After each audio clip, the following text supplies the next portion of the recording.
Sejam muito bem-vindos ao canal Alquimista da Bolsa. Agora, um novo dia. Estamos saindo de domingo, passando a ser postado sempre no sábado, para que vocês tenham mais tempo de analisar durante o final de semana o que aconteceu na semana que passou e as perspectivas para a próxima semana. E essa semana foi uma semana completamente diferente, uma semana bastante tumultuada, muita volatilidade, e com as decisões na super quarta do Copom para a Selic aqui no Brasil e lá nos Estados Unidos a reunião do Fed que determinou a alta de 0,75% da taxa básica de juros americanos. Então, vamos rodar a vinheta aí para a gente poder detalhar como foi essa semana e as perspectivas da próxima.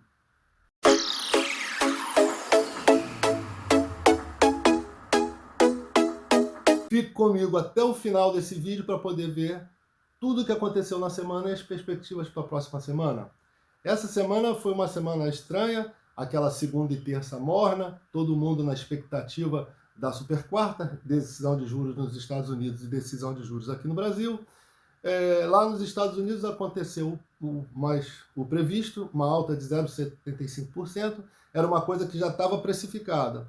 O que não estava precificado é que o comunicado veio muito duro e a própria entrevista com o presidente do Fed foi muito dura, no sentido de que eles vão perseguir, reduzir a inflação para perto da meta e eles não vão medir esforços para isso e já sinalizaram que a taxa de juros americana pode ficar acima de 4,5% ao ano, o que até esse momento não tinha sido levantado e não era a expectativa. Com isso, a bolsa caiu, as bolsas internacionais caíram forte na quarta, na quinta e na sexta.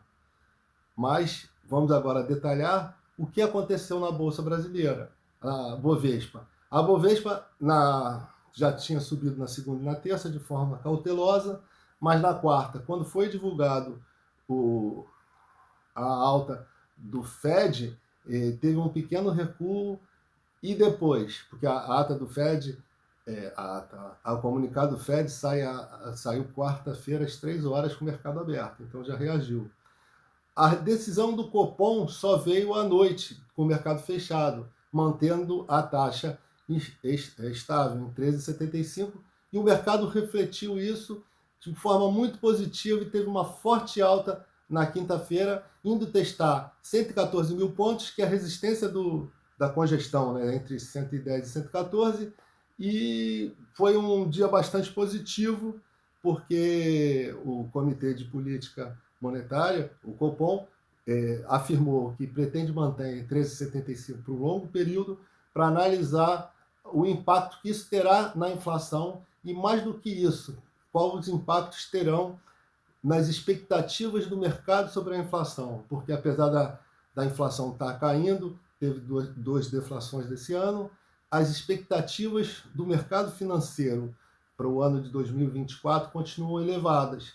Então é preciso que o Banco Central mantenha essa taxa para ver até que ponto, até onde ela vai interferir, tanto na inflação quanto nas expectativas de inflação futura. E também no comunicado se percebeu que o Banco Central afirmou que não hesitará caso haja necessidade de elevar ainda mais a nossa taxa de juros, mas não será nesse momento.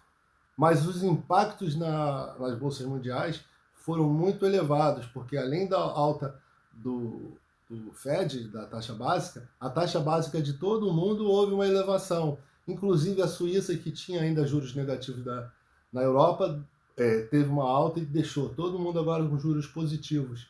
E isso traz uma perspectiva de que juros vão continuar subindo, a inflação está fora de controle e isso vai causar uma recessão mundial.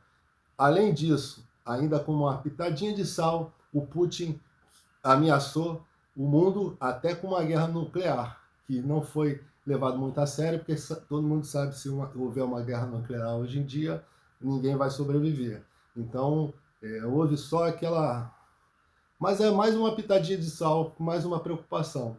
Então, na sexta-feira, o mundo teve uma reação muito negativa. O pessoal começou a chamar no mercado financeiro de sexta-feira da maldade. Os mercados caíram forte, as perspectivas de recessão mundial aumentaram muito e o mercado todo caiu e nossa bolsa caiu.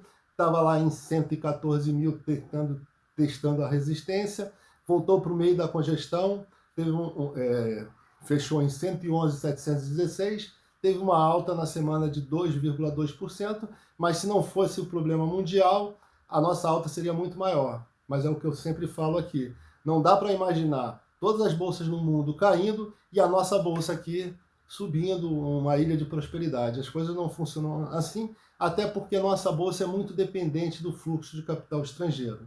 Então, a semana que vai entrar é uma semana bastante decisiva, primeiro porque vão sair tanto a ata do Fed, que vai deixar mais claro os detalhes de por que 0,75, por que 4,5, e também a nossa ata do Copom, que vai poder destrinchar exatamente por que não aumentou a taxa, quais as perspectivas, até quando. Vamos tentar buscar o que o Banco Central espera para manter a taxa até quando, e que é o que de perspectiva de inflação. Então fica tudo mais claro. Além disso, falta a última semana antes da eleição do primeiro turno.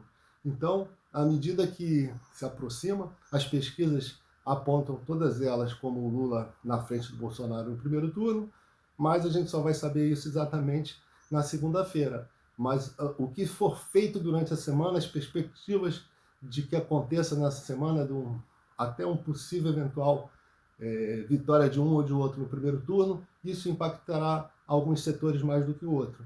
Mas uma coisa a gente sabe, vai haver volatilidade. Bom, fico por aqui. Me acompanhe no Instagram, que teremos essas informações dia a dia. Na medida do possível, a gente vai soltando reels, soltando posts, soltando stories para contextualizar o que está acontecendo na Bolsa. E siga o canal também, dê o seu like no vídeo, fique com a gente. Tenha uma boa semana com bons trades.